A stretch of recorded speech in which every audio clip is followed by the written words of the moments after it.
You are listening to The Ron Van Dam Show. That's one part blah, blah, blah, one part ha, ha, ha, and just a smidgen of ta-da! Ron Van Dam is an experienced talk show host. Do not attempt to try this at home. Good morning, good afternoon, good evening, good night. It's the Ron Van Dam Show. Okay, whatever. Hold on tight. Things can get a bit weird, if you like that sort of thing.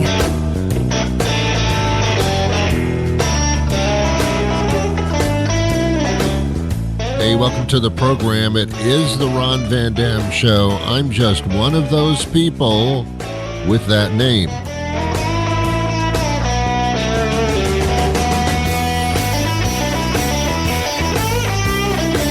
Isn't that funny? Isn't that funny?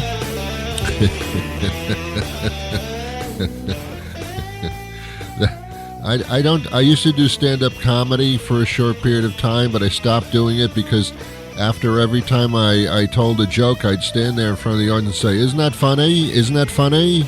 Isn't that funny?" It didn't work out well.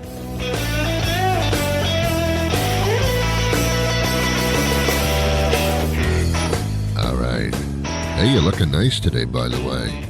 I just had to say that. You're looking very, very nice. Are you as intelligent as you look?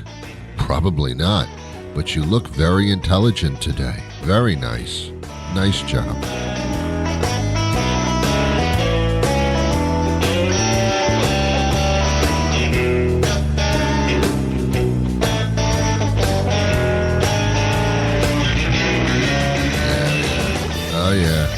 Oh, yeah. Okay, that's enough. That's enough theme music in the background. We've had enough of that, haven't we? Let's get on with the show.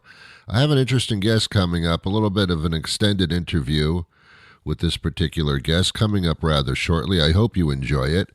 I kind of don't really care, but you say, I hope you enjoy. I hope you have a nice day. I hope you this. I don't hope. I don't know. I hope for myself. I don't hope for you. I hope for loved ones. People that I don't love specifically, why would I hope anything for you? Oh, I do hope you feel better, because I am empathetic. But in the long run, has nothing to do with me. Okay? Let's just get that straight to begin with. We are a society of wishing the best for everybody, but whatever. It's funny, really.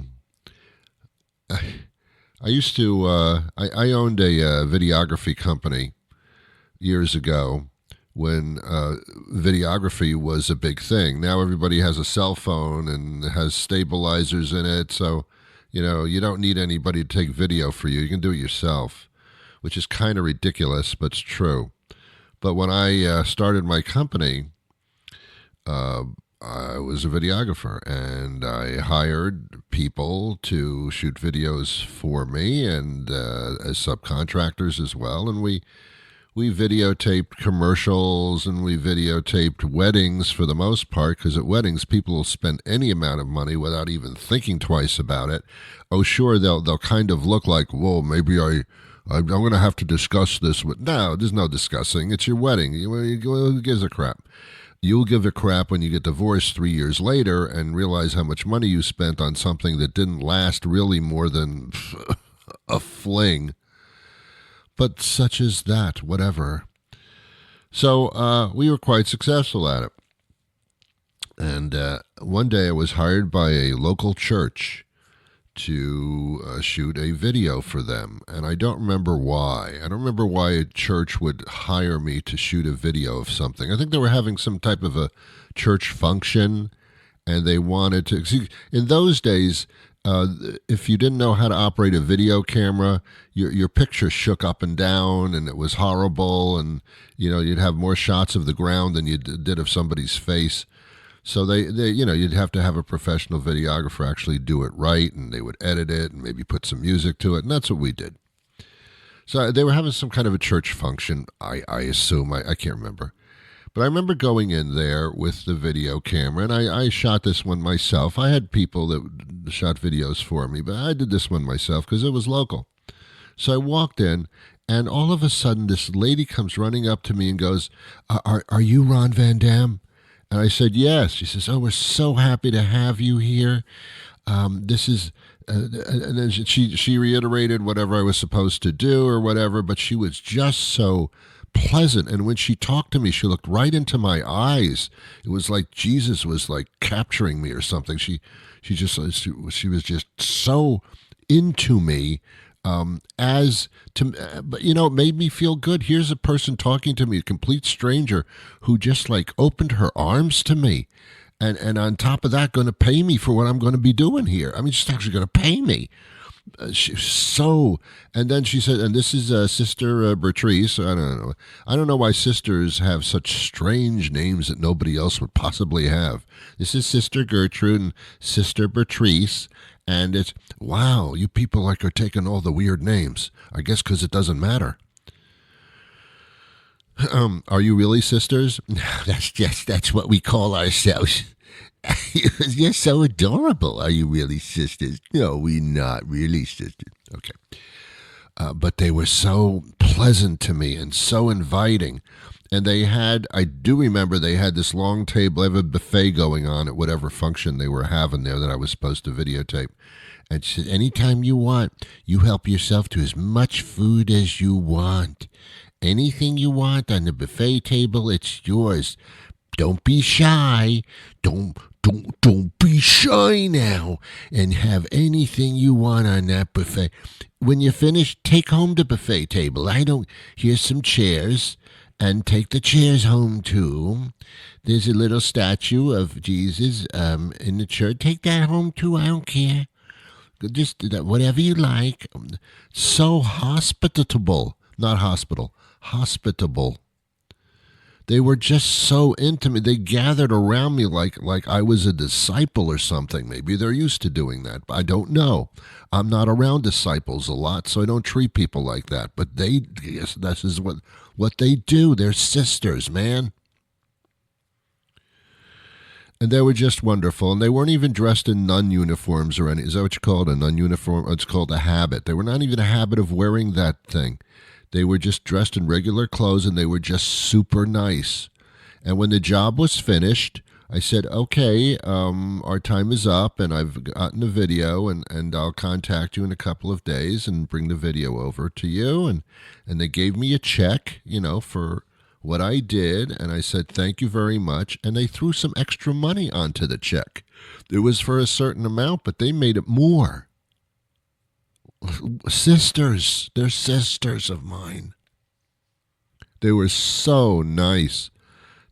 I felt like I wanted to go to that church all the time because they were so inviting, so warm, so pleasant, so wonderful. And apparently that's how they are. And as I left the place, I had a big smile on my face. I felt great. It was a wonderful job. I had plenty of their buffet food. I took a couple of those folding chairs, like they said, and put them in the back of my car and brought them home. They're very, very nice people. And I felt like, I wish I was nice. Then I could go to that church. Unfortunately, I'm not of their religious persuasion, or kind of any, to that extent. So I probably won't be going back to the church except to deliver the video to them. But other than that, what a shame, because if I was religious, that's where I would go. What an inviting, wonderful place that was. And I kind of got the idea all of a sudden of what church is supposed to be. I always thought it was just about, praying and hoping and wishing and things like that. But no, it's a community of people that are there to help each other out and to be pleasant to each other. And I thought, wow, what a concept. I thought, my goodness, if the whole world, or at least this country, was as nice as they were, everybody would be smiling and happy and wonderful. But it's not. That's a microcosm of something different. Unfortunately, it has no place in our society, this church attitude. Anyway, this was well over a decade ago, probably 2 decades ago. So, things have changed since. The temperature of this country has changed. If you took a thermometer and you stuck it up the ass of this country, the temperature would be at a fever level. Abnormal. Take something for it. This isn't right. That's the way the temperature would read on this thermometer. Just saying. I'm just saying. And that's what I hope for and wish for, is that. Okay, my guest will be joining us right after this word.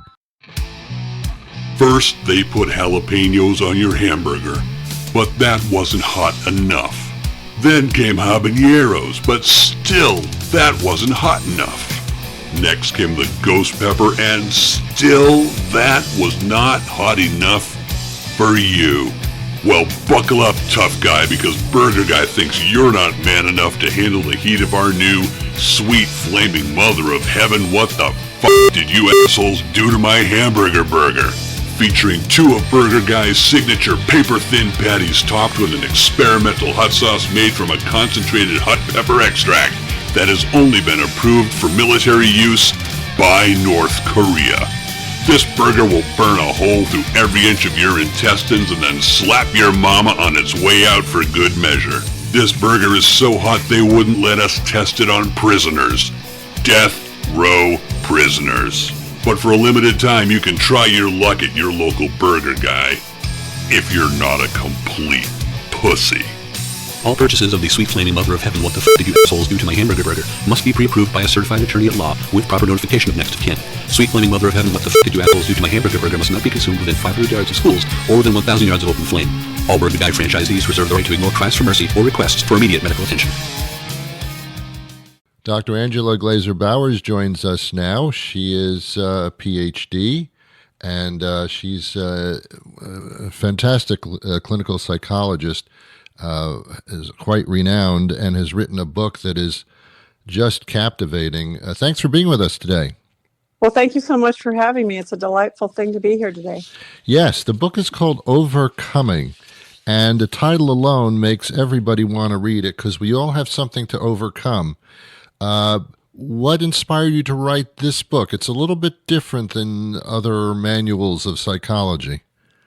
I hope it's a little bit different. What inspired me to write the book is that this woman that I saw in therapy for a number of years was so incredibly inspiring to me as a therapist that I really thought that her story needed to be told. And so I wrote this book because I thought that her story would help others. There's so many themes in the book Overcoming in terms of the issues that she had to deal with that almost anybody who reads this book is going to find something that they're going to relate to. Yeah, you've been doing this for a triple decade, so this stood out to you. This must be quite something. Did you have to get her permission to do this, or absolutely? Yes, I wasn't sure when I was meeting with her that her story would ever turn into a book. But as the years went by and I reflected more and more on this case, I realized that this case represented so many themes that a book would be a terrific way to perhaps help many other people. And so I asked her if she would be okay with my writing the story, obviously keeping her identity completely anonymous. And she said yes. And so I wrote the book during COVID, and it was a very quick, really, it came out of me very quickly because I think I'd been sort of in my mind writing the book probably for 10 years or so. And then it just really only took a few months. But then it took about a year for her to actually sign off completely because she needed to read the book before she completely said okay. And that was much harder. So I waited for about a year. And then she finally was able to say, yes, go ahead. And I've had her blessing ever since. So she's very interested in knowing how the book's doing and how things are going for me in terms of sharing this book with others. So it's all worked out really well. I guess there's a release in the patient's point of view about exposing their story. because under the guise that it's helping other people, then you get a good feeling, and that's, I mean, a lot of celebrities do that with their condition. I think you're right. Yeah, I think so too. I think it makes her story not only meaningful to her, but knowing that what she went through and how she was able to heal and recover could potentially inspire others and teach others. I think you're right. I think that's been very meaningful to her too. You know, it's very interesting with the pandemic and then political things and everything that's going on and the world at conflict. I don't know of one human being that doesn't need to talk about something, that doesn't have some phase of anxiety or confusion. It's phenomenal in a sense. It is. And I think what's so hard too these days is that it's hard to know which sources to believe. What, there's so much confusion about what are factual things, what isn't. Yes. And so it creates a whole nother layer of anxiety just trying to figure out what's going on. It does. This must be a very interesting time for you in your career. I think it's an interesting time for all of us, don't you? Well, I certainly do. Yes, there's no question about it. And you in your career as well, talking to many people about all these things, I'm sure it's added a layer of complication to your career. There's too. no question about it. It's a layer of anxiety because I know too much, and that's not easy for the brain to accept because I'm a human being. So that is difficult. This story that you're relaying to everybody, this particular patient had so many layers. You say so many different aspects to it. Well, what happened was when she first came to me, she came very reluctantly. She was essentially forced to come into therapy by her boss, who essentially said, if you don't get therapy, you're out of a job. So it was a tough start, and I don't want to give it away because it's part of what makes the beginning of this book so interesting. But I can tell you that what I faced with her in her first session is probably something that most therapists will never have gone through. Wow. Let me go off track for just a second because I've been trying to figure this out for a long time. How does a person like yourself, a clinical psychologist, put up with hearing other people's stories and not have those stories affect you in the sense that I'm hearing all these horrific situations that I must get involved in? How do you handle that? Yeah. Well, I mean, I don't think that I can say that I'm not impacted by them. As the years go on, I think that just like anybody who has to work with people in very vulnerable situations where there's trauma and a lot of heartache, there's a certain sense of strength that we develop in being able to hear the heartbreaking stories that we do. I know when I first became a therapist, that's all I could think about were the stories my clients were telling me and how I could possibly help them. So, but as the years go on, and I don't want to really call it a hardening because it's not feeling hard, but maybe a getting used to, listening to traumatic stories. And so, but I think about my clients when I'm not in the office, and I do have a lot of compassion. And I think it takes a certain type of person to become a therapist because, to your point, we do listen to so many incredibly heartbreaking stories that are often what might be considered sort of secondary trauma for those of us that listen to the stories. And so it takes a lot of getting used to, but over the years, I think it's just something that has become so routine for me. And now, having been a therapist for so long, I can probably say I don't know that there's anything I haven't heard. People will come in and say, oh, you've probably never heard this before. And I think to myself, no, I actually have, because there's so many, after so many years, I've heard literally thousands of stories of people's heartache and suffering and also recovery. And so that's the good news, right? Is that there are definitely, no matter how hard the story is or how much suffering a person has gone through, there are ways to come out of it on the other side and thrive. And of course, that's what the theme of this book is. Yes. The term behavior modification, is that kind of the underlying theme of clinical psychology? In other words, we're trying to modify one's behavior, not necessarily to change it or rid one of it, but to modify it so you can live with it.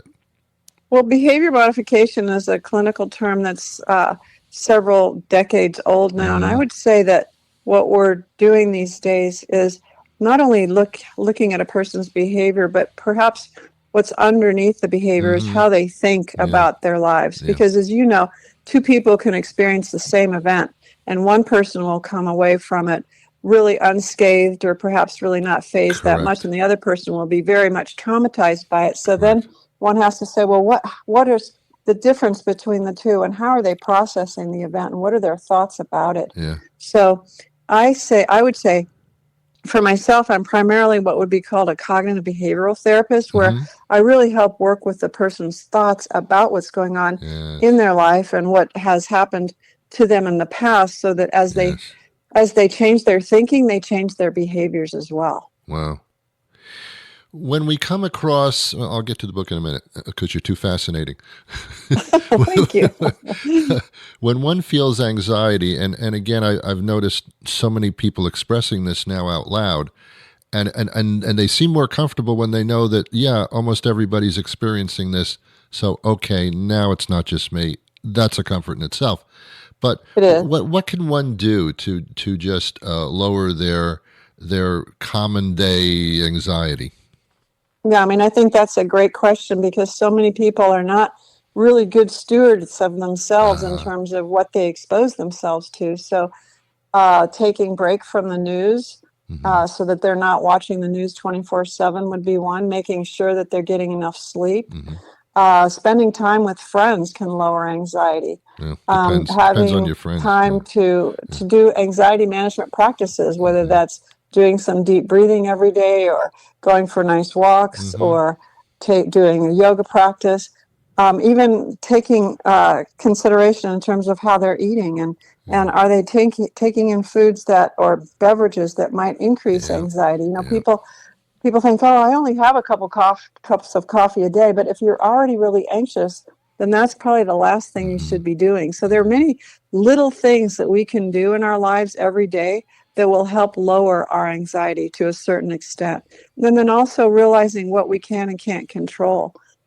Those people who have a sense of control over their lives typically feel a little bit better. They don't have as much anxiety. So looking at your life and saying, what are the variables that I can control? And certainly how you spend your time when you're not at work would be a huge variable. Right. Well, that's a good point. Control the things you can control, and don't frustrate yourself with things that you can't. Although when you are a control person and then you lose a little control, that's very foreign to that person.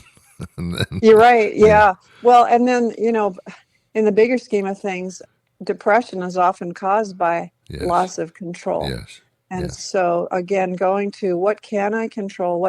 Where can I take my mind? If sometimes people, I talk about thought habits, just like we have behavioral habits, how we eat, how we brush our teeth in the morning, when we take a shower, how we get dressed. We also have thought habits. And I think people get in habits of thinking negatively or about anxiety-provoking things. So being aware of your thoughts, this kind of ties into the whole mindfulness movement, and saying, wait a minute, I'm not going to spend hours or minutes thinking about these negative things that make me anxious. And so deliberately taking your mind to places that are more soothing, whether it's thinking about your pets or thinking about a vacation that you've had or that you're about to have. I mean, there are ways that we can take charge of where we let our minds go. And I think that can impact our anxiety levels as well. When you delve into somebody's childhood or past, and that patient starts to see what might cause their personality conditions at this particular time, is that helpful to the patient? Yes.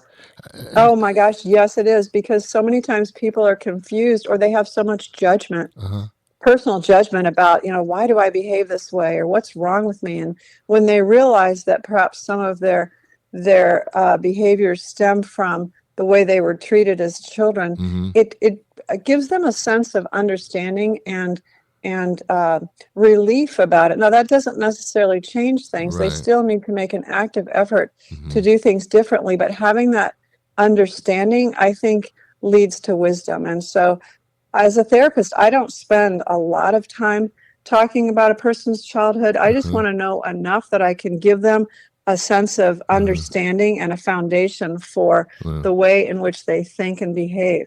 However, in this particular case, in the book Overcoming, that completely changed because her childhood was so incredibly traumatic in so many ways that we actually spent quite a lot of time delving through it and sorting through what happened so she could understand herself and really release some of the pain that she'd been holding for decades. Well, as you said at the beginning of our conversation, if you had a checklist of all the things that could change somebody, that make somebody's life difficult, she had most of these checked off. She sure did. I mean, when I look back and think, okay, what were the biggest themes of her life in terms of what caused her to become so incredibly unhappy and dysfunctional?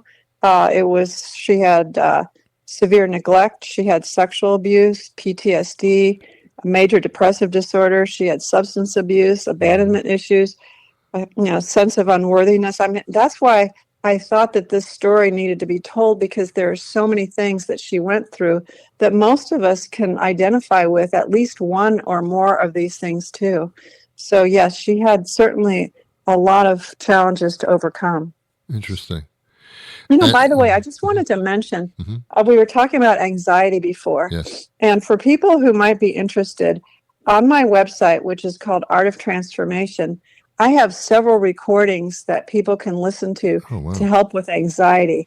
Years ago, when CDs were still being used in the home, these were CDs. And so what I did was I had my web person take the recordings and put them on the website for people to listen to. So there are breathing techniques, there are guided imagery, there's a forgiveness recording, there's probably about 7 different recordings that people can experience, and they're very, very helpful, and I made them specifically to help people with anxiety. Wow. What was that website again? It's called artoftransformation.com. Great. I'm writing it down.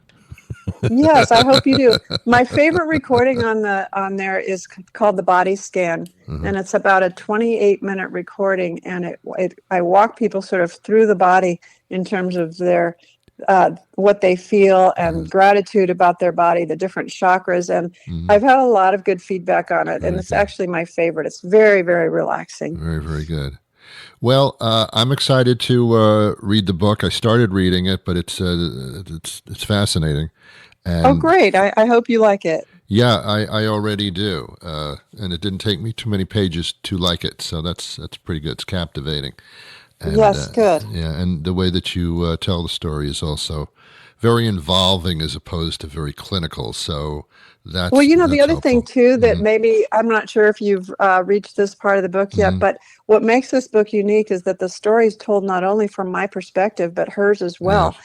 Because I took her writings. She wrote me letters, poems, emails, back in those days, faxes. And so I took those things and put them in the book. So her story is told not only from my vantage point as her therapist, but also her vantage point as the client. And so that makes it even more interesting because it's kind of told from 2 perspectives. Well, that is the hook of the book, so to speak, in the fact that it is different than other books on that subject matter. It is from both sides, and it's basically from the patient side, so we can actually start connecting a little bit better as opposed to a third party situation. Which I know it gives you a really good glimpse into how she was thinking about not only herself but even the therapeutic process. Yeah. And so I think that made it really unique. Yeah, No question about it. Well, I could talk to you for hours, but I don't think I'm supposed to. And also, we're supposed to read the book. So, well, thanks so much for having me. This was really fun today. I enjoyed speaking with you a lot. It's been a pleasure. So, artoftransformation.com. Are there any other sites that we can hook to? Well, I mean, I do have a Dr. Angela Bowers Facebook, but okay. I think just the website probably you're going to get much more out of, actually. Excellent. And the book itself is called Overcoming, and that's available everywhere, I would greatly assume. And, yes, it's available. People can order it from their local bookstores, and then it's on Amazon as well. Mm-hmm. And the Amazon site also has it on Kindle and an audio version for those people who would rather listen to the book versus reading it.